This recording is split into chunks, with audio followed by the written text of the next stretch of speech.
Toddler goes missing, then cops discover what a Pitbull did. Charlie Campbell was only 2 years old when she disappeared from her grandmother's house in Kentucky. It was a Thursday morning, and the little girl's grandmother, Beth Campbell, woke to find the door of her Lebanon Junction home open. In a panic, she raced outside, but sadly, no sight of Charlie. Thoughts raced through her mind as she pictured her little defenseless granddaughter who has autism and was only wearing her blue frozen pajamas, which would not be enough to protect her from the harsh elements outside, and her heart sank. Beth called the police, and a search quickly began for the blonde-haired, brown-eyed girl, and many volunteers even came out to help. They searched the woods near the home, desperate to find the toddler, but as the hours passed, there was still no sight of Charlie. A helicopter from the Louisville Metro Police Department was sent out, but even they could find no trace of the little girl. As the news of her disappearance spread across the community, everyone began to lose hope, but then something utterly shocking happened. A man named Wayne Brown,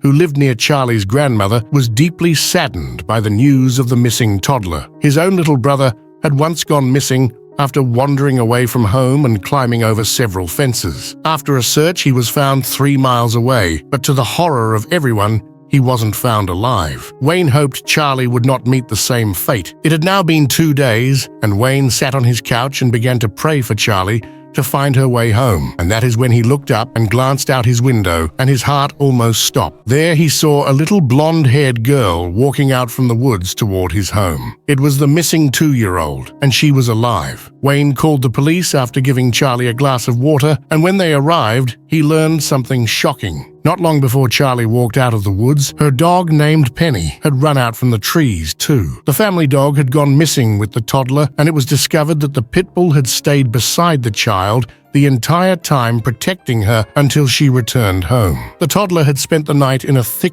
dense forest, known to have aggressive wild hogs, and people who went into that forest often carried weapons for protection. Yet somehow, this 2-year-old made it out alive, and although she was dehydrated and covered in ticks, she had no injuries. Some called it a miracle, but others, including her grandmother Beth, believed the Pitbull was the reason Charlie survived, and that Penny stayed by her side the entire time, keeping her safe until she made it back home.